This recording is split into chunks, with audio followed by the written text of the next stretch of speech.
So I've decided to use my TikTok as like a platform to get all the thoughts out of my head and I guess onto the internet. And the first thing is I'm tired of coming onto TikTok and seeing Toronto slander, okay? And this is coming from someone who just lived abroad for 2 years and just moved back to the city. And I was born in Toronto. Birth certificate says born in Toronto. So I can talk about this. Toronto is a great city. I love Toronto and Toronto will always be my home. But the Toronto slander on this app is just out of control, okay?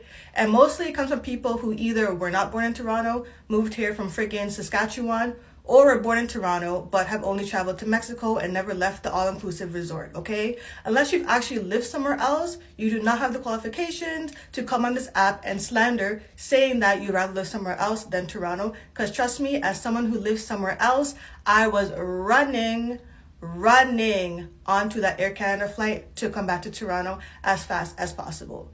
And in the month that I've been back, I am healthier and happier than I ever was in the 2 years that I was abroad. So all I'm saying is the grass ain't always greener on the other side. Yes, the provincial government and federal government is ruining the city. And I'm not going to say the Toronto government because all the mess in Toronto is due to John Tory, not really Olivia Chow, so I'm not going to blame her.